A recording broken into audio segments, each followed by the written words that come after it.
Hi there, guys. Right, we're going to go with this. You've got us live now, and this is our third take.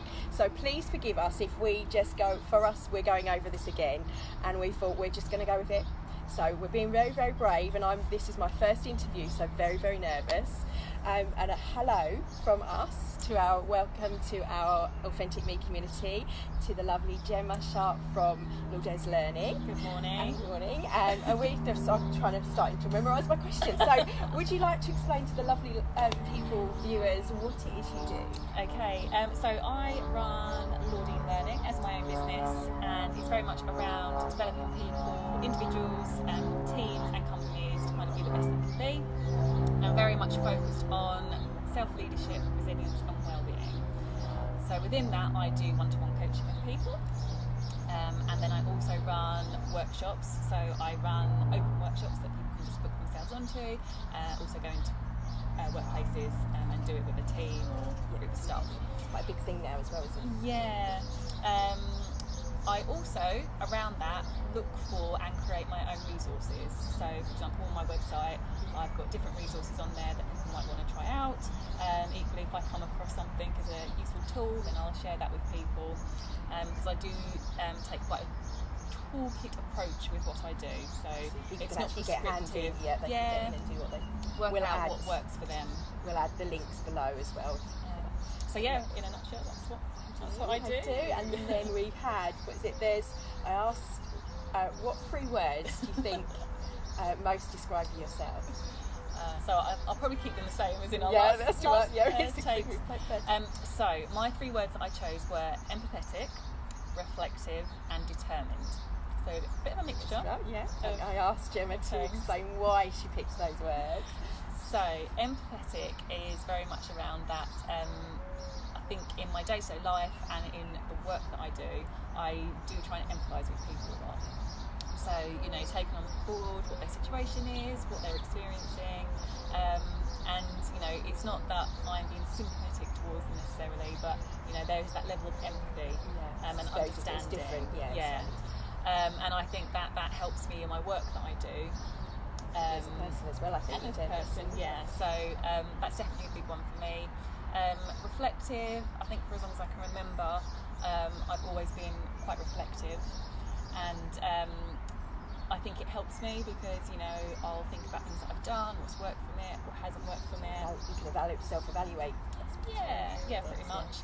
And then can either use that information to make changes or keep doing something. If it's working, then I can keep going with that. And then the determined one, which some people that know me might see it as stubbornness. I think everyone needs a little bit of that, I think in business you need a little bit of that. But for determined, I suppose there's a couple of different sides to it. So one is, if I've got a goal that I definitely want to achieve, then I can be very focused on achieving that goal. And equally, I'm quite values driven. So if I've got a value that I then come against resistance for, or somebody does something that grates against that value, then I think I'm quite determined to get my perspective across, or the stubbornness can start to kick in. I think I prefer determined. See, you'd think I know these questions by now. What are you passionate about? Which I think comes across anyway, but I'll let you. So passionate about developing people, reflected in what I do within the business. So I think we've all got a unique contribution to make, and sometimes people can get a little bit lost with that. They can be thinking, I don't quite know what my contribution in this world is. So that's why I love coaching, because it really is giving people that opportunity to explore for themselves what's important to them, being the best, and sort of creating the best lives for themselves, whether that's professional or personal lives, which obviously linking together anyway. I think a lot of people put them separate though. But they do. I agree. And sometimes you can keep things separate, but they will have a knock-on effect. So there are certain parts of my life in terms of work that I think are quite separate from my personal life, but they will knock onto each other. And then linking to that is around sort of mental health and wellbeing. So very much an advocate for looking after our own wellbeing, We discussed being here with us on earlier. Wellbeing Wednesday. So Yeah, Wellbeing Wednesday. You know, that it is very much on the spectrum. We've all got mental health, same as physical health, and sometimes we're in better shape than others. And a lot of the work that I do that I'm passionate about it's that preventative side of it. Getting to the point where you... So obviously there are professionals that are qualified to deal with the people that need the more intensive support, but mine's much more around the preventing yourself getting to needing that. I think that people need that. So hang on, what have we got? What would your friends and family say is your greatest gift? And I added as well, like I asked you guys, what would you say people appreciate or are thankful to you for? Or what they say that... I think this is one of the hardest questions.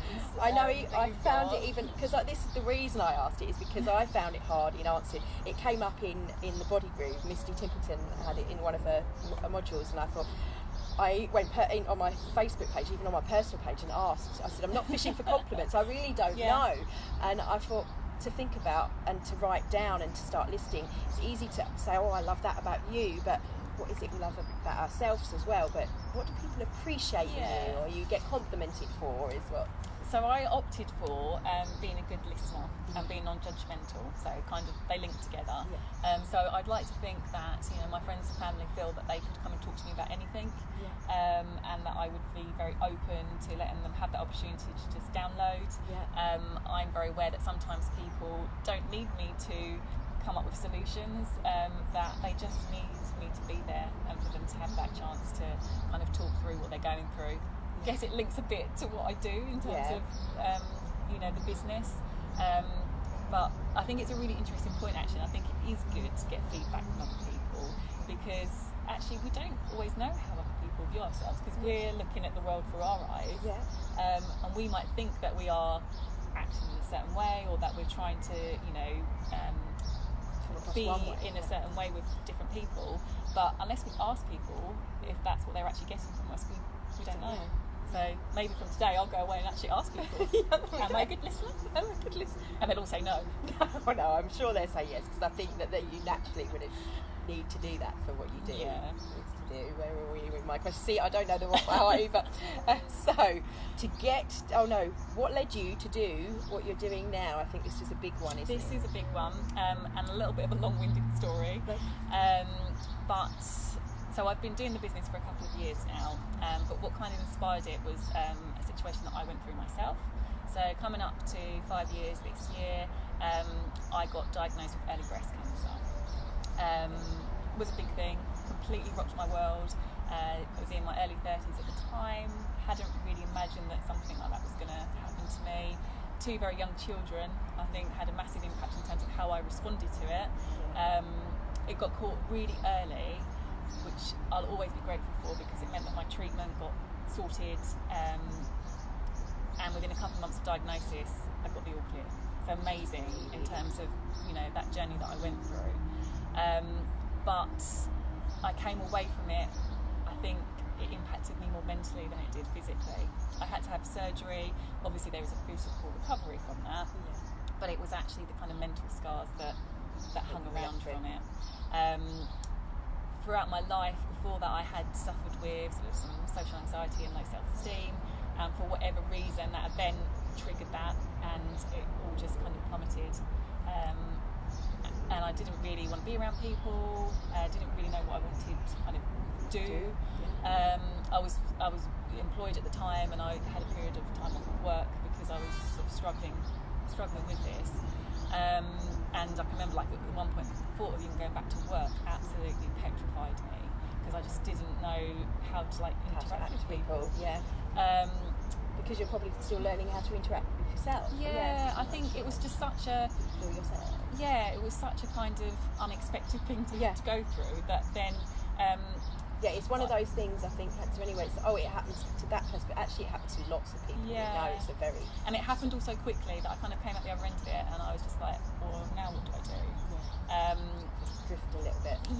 So I have a background in working in organisations that support people with mental health. Although we've got the cat going up the...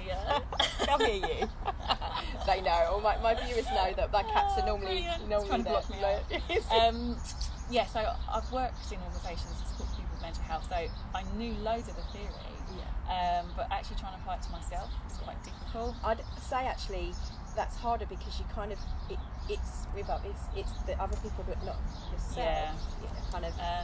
And in some ways, and you expect yourself to be able to handle it. Yeah, and actually initially that wasn't very helpful because I was actually really hard on myself because I was like, physically you're fine, get over it. And that was the kind of conversation I was having with myself, which wasn't helpful in terms of me healing. You needed to allow yourself that. So I went on quite a long journey in terms of trying different things.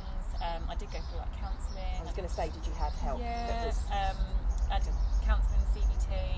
I tried things like reflexology, explored different exercises, did any of those things meditations. And at different times, different things had more of an impact.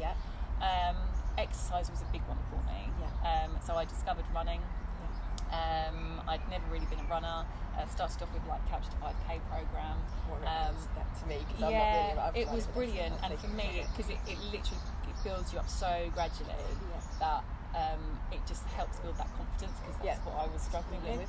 And then I've got to a point now where I've done 2 half marathons, which really good. I couldn't even like 5 years ago. It wouldn't even cross my mind. So tried lots of different stuff, and then when I kind of got sort of 18 months, 2 years after that initial diagnosis, I decided actually I want to use what I've gone through to help other people. So I kind of pulled together all the different things I'd tried and created my resilience and wellbeing framework. And then from that, I was able to create the workshops, and it's kind of as a base for the coaching as well. I mean, obviously, coaching is very led by the individual, but the sort of self-leadership, resilience and wellbeing is underlying that. And I've got lots of tools that can help people explore those concepts. So, so this bit kind of leads on from that, doesn't it? So to get to where you are at the moment, what has been your biggest challenge, and how do you get over that? Which I think it does link to the previous one. So a lot of it is around self-confidence, and there have been times where I've really struggled with that and thinking, I can't do that. And then there's other times where I guess that determined side and that stubbornness comes out, and I think actually I can do this. And I kind of push myself to get outside of my comfort zone. But having issues with things like social anxiety, self-esteem. I spoke about imposter syndrome. And I was saying to explain to you guys, because I didn't know what imposter syndrome was, that you may not. So essentially it's about that, regardless of the fact that you know that you've either got lots of qualifications in a certain topic, or you've had years of experience of it, you feel like an imposter, and that you don't know anything about it, and that somebody's going to come along and you catch should you be out. doing that. You should be doing what that. Are you talking about? Whereas the kind of the rational side of yourself actually knows that you do know what you're talking about, but for whatever reason there's like that little nagging voice in your head that's saying self-doubt. That self-doubt. Not good enough thing. So combination of those things has been difficult sometimes to overcome. I think many people probably struggle with elements of that, if not the imposter syndrome. And we were discussing earlier that I feel sometimes I'm a bit strange in terms of I can quite comfortably stand in front of a group of people and talk, deliver a workshop, deliver a speech.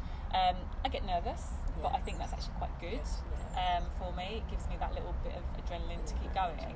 But I'm relatively comfortable in that space. But going into things like networking events, which as a self-employed person you kind of need to do, just going in and introducing myself to a stranger, it's a big difference. This is what I was saying as a kindred soul. I can quite happily go live on camera, like with you guys. I'm just me and the camera talking like this, and in a workshop because people are there because they want to be there. I must imagine it. But when you're going into a situation with networking, I find that a bit scary. And they've done, but you're fine on that. But no, it's not. It's that's where my confidence then, I think, it's a different. And I think it's like, I'm very passionate about what I do, but I don't necessarily expect everybody to get it. And I suppose perhaps it's that slight fear that you start talking to someone who just doesn't quite get where you're coming from. Because different personalities as well would be actually different things. I'm the same with what I talk about that people, I think with me, it's that people think it's airy-fairy, which actually, I know, I suppose it goes back to almost like the imposter syndrome, that actually there's a science behind the meditation and why it works. But knowing that and actually trying to express that, because I think, I don't know all the science facts and figures perfectly. I'm not a scientist. That's what that's where that. So they're the kind of challenges that I've had to overcome, just generally, but also in terms of running the business. You know, and I think they're always going to be there. I think those things, there's going to be some of those things that I'm always going to be a bit uncomfortable with. And sometimes recognising that is actually quite useful. Because you know, if it comes up, I can handle it. You've done it in the past before as well. So where do we need to go? So who and what is your biggest influence? So this was very much focused on my family. So at different parts in my life, I've had different family members who have either been incredibly supportive, encouraging, or sometimes, you know, that little bit of a push that you need to like challenge you to do something. So most definitely. That's really nice. I've been very lucky in that, you know, that family context. And then more recently, it's definitely my close family, so my husband and my children, and I guess they influence me because I want to be a good role model for them. In, you know, whatever I'm doing, I want to lead by example. Lead by example. But also, you know, how they inspire me. Particularly, like, I think of some of the things that the kids go through. Like, if I talk about like resilience, the children show tremendous amounts of resilience at times. You talked about your son. That was so when my son started primary school, literally about a week in, broke his arm, I got a little bit anxious on his behalf because I was thinking, oh gosh, he's just started school, he had to have a few days off. Thing to deal with at that time. Is it going to impact his friendship building, his, you know, just getting settled in that environment? And actually, he absolutely loved it. He loved the attention that it brought him. And you know, he was having to stay in on some of the playtimes to make sure that he didn't knock it. But he got to pick someone to stay with him from the class. He probably got more one-to-one with each of those children as well. But he just, and he still does now. I mean, he just gets on with stuff.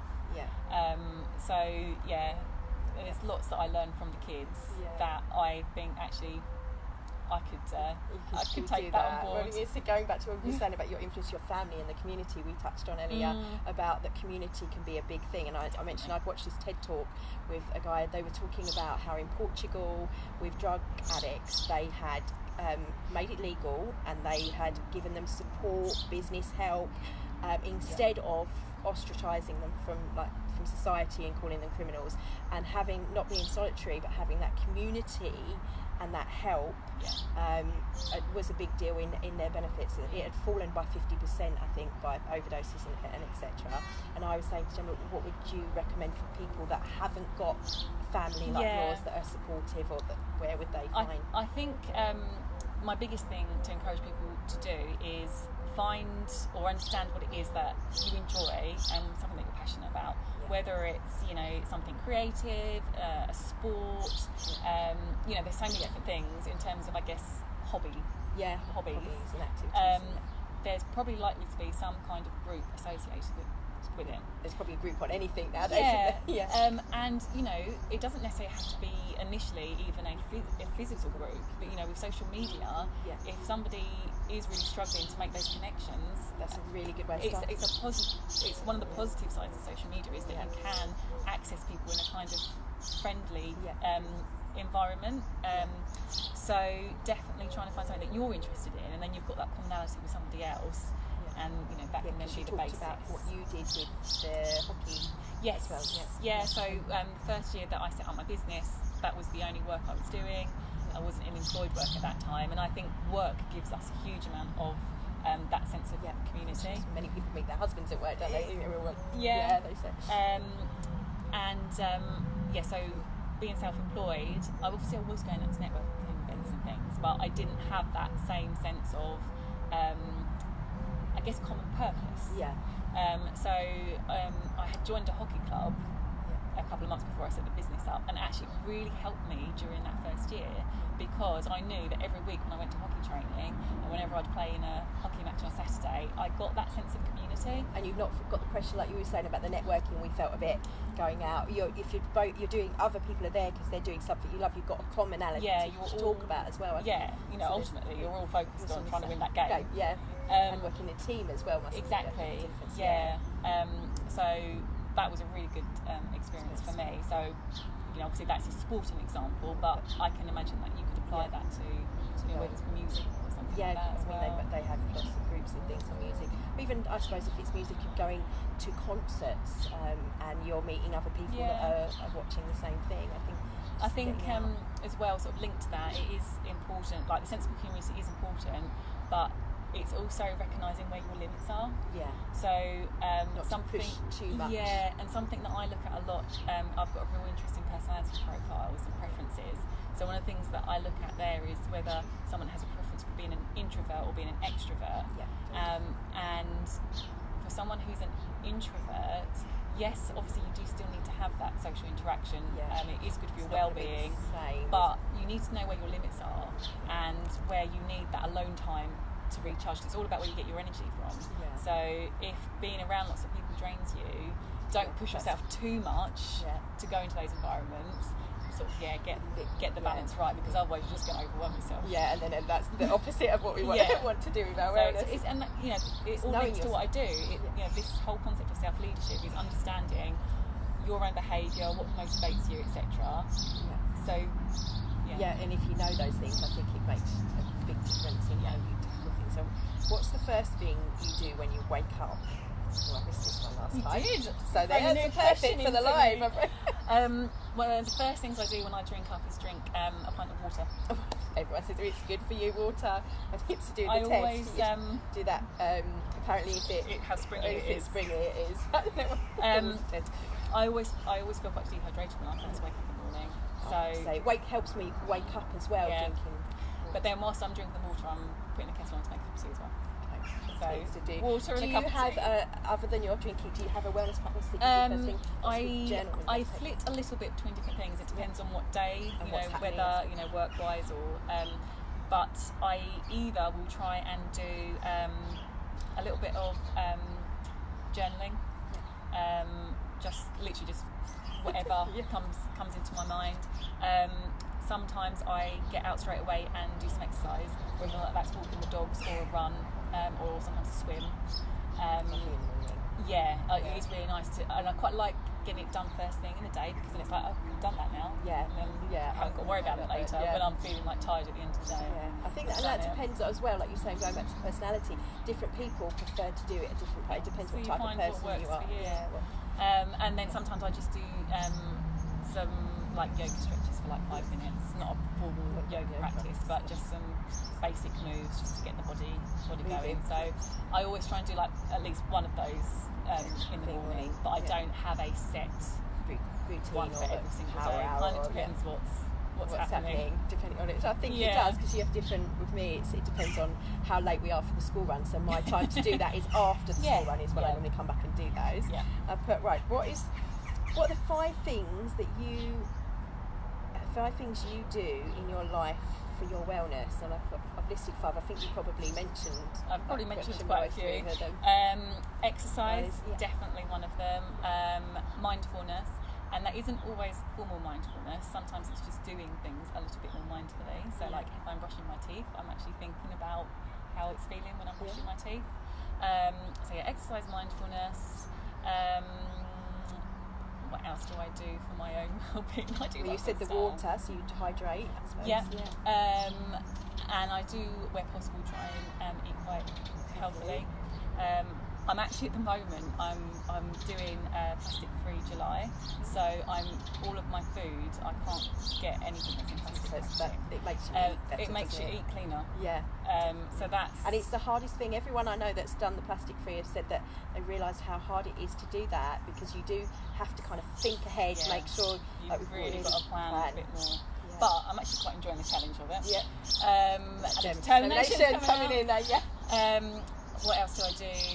I do try and make sure that I do have those that sense of community that we were talking about in different aspects of my life, whether it's with friendship circles or different parts of my working life as well.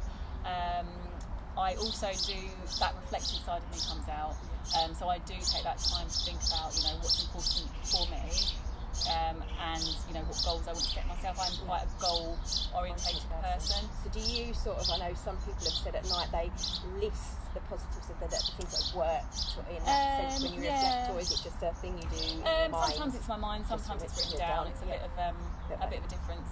And one of the things that I spoke about at the Wonder Women Network talk was the practicing gratitude, and I do that with my kids every night. So when I tuck them into bed, I always ask them, you know, what's your best things of today? I don't call it gratitude, I just say, I love it. What's the three best things? Sometimes I do more than three. I find that really helpful. The other night, my daughter, she was really upset, she was crying, so I tried to then, I didn't want her to go to sleep all upset, so we said, so we haven't talked about our three things, what are they today? And she was struggling because she was obviously in a place of sadness to kind of switch, and it worked though, and I ended up tickling her, and that comes into what Gemma talked about in her talk, the laughter. I love that you talked about doing things that we love to do as children, obviously laughing, and this was a real thing for me that inspired me. So as adults we don't generally laugh a huge amount compared to the toddlers, so the more that we can laugh the better. And I think I do try and find things that maybe not that make me laugh, but that I find enjoyment from, because I think that's so important for my well-being, and also the fact that I recognise from the journey I went through that I've got to take care of myself. So sometimes I will take time out to go maybe have a reflexology treatment, or even just to, you know, do my meditation at home, whatever it is, because I know that's important for me, and then I can be on top form for the rest of my family. I do the wellness or mindful breaks, I call them. So throughout the day, so especially if I'm on a really busy, stressful day, you're rushing around. I really insist on with myself, because I have that habit. I forget transition and I forget the transition time. So if I'm rushing from A to B, and I think, right, okay, I'd rather be 5 minutes late, but be in a better place than rush, and then it just spiral to get worse. So definitely prioritising yourself sometimes is important.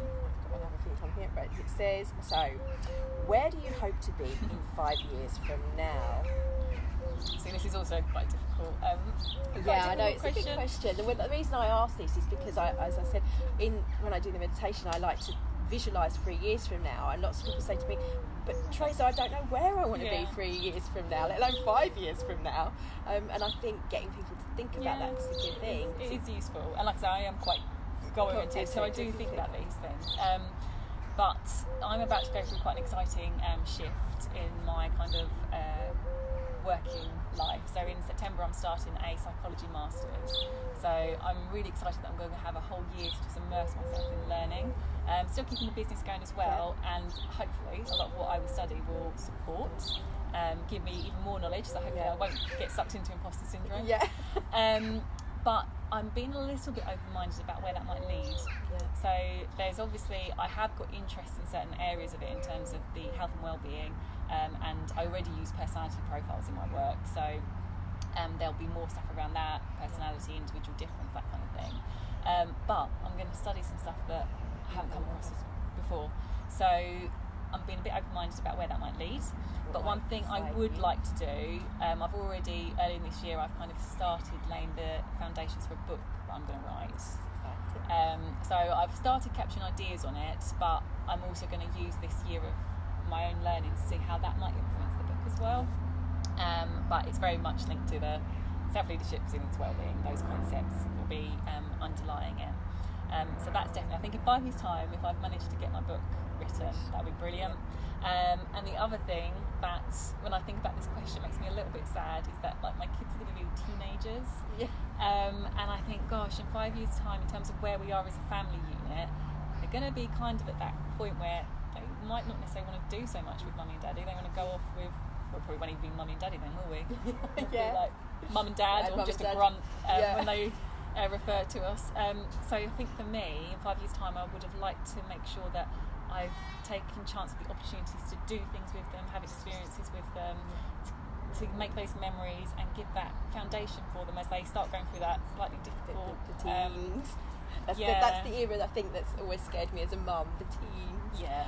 But it's a big thing. I pointed out, I can't remember who this was for, but I think it was some Indian guru thing, and I clicked on this video thinking, oh, I'm expecting to see a completely different. It was about working and motherhood, and actually the guy was so complimentary. He was saying that people sometimes undervalue being a mum. It is a whole job, and that what we do as mums, having those moments and your time with your children, is a big deal of how they are growing people, and that just being there for them, and in that can be a big thing. It's not, shouldn't be disvalued for you having to go out to career. Obviously there's lots of people out there that don't have a choice, but to have those moments with your children and being there and making is a big thing. It's not something that should be and I think for me as well, it's very much about us as that family unit. So you know, in terms of my husband as well, you know, in terms of he has his own challenges in terms of work-life balance and being a father and wanting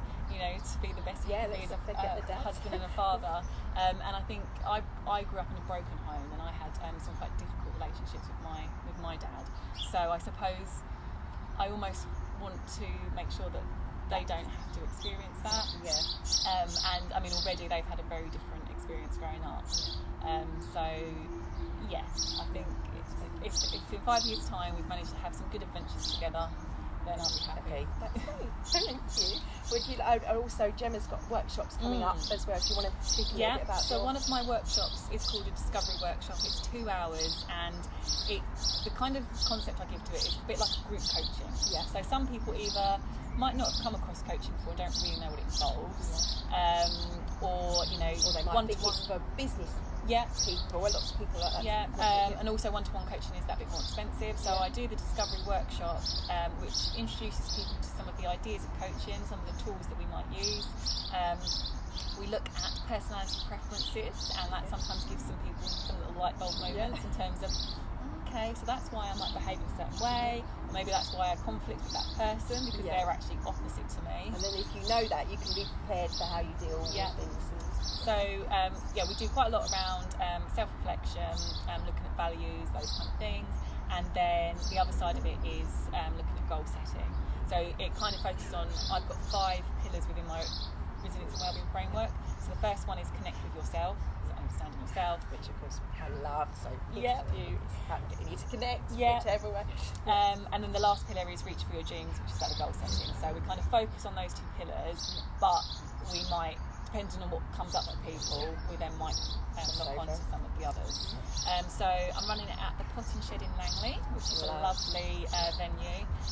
So it's in September, 2 hours, and currently I've got early bird rates, so £15, and that will go up towards the beginning of August. I can't remember the exact day that it switches. So if you're interested, grab them while they're on the early bird tickets. Love to see people there. It'd be a nice, relaxed environment as well. You know, so I think there's no pressure and stuff, I think. And that's one of the things I love about Gemma and lots of people in the Wonder Women Network, that you definitely get that feeling of the opposite of when you go to these networking events normally, and people are saying, oh, I'm a bit scared of going there, I'm really nervous. You don't feel like that, because you don't feel like you're being judged. It's surrounded by, and I think for some women and in some women environments, I'm not saying this in generalisation, but can feel a bit pressured or feel that there's that competition thing going. It's definitely the opposite of that with the Wonder Women. It's about supporting and nurturing, and I think that with what Gemma does in her business, that's very much about as well. So thank you to Gemma. We actually got through it. I want to high five then. I'm like, wow, we made it through without it cutting out. Hopefully it still says it's live, so it's all recorded. And I'm going to leave you with that. Thank you for watching Wellness Wednesday, and definitely we'll put links and things below, and if there's any questions that you want to put and comments, then please do, and I'm sure that we can get back to you. I'll link Gemma in so she can do that for Facebook. Sure. Again, thank you for watching.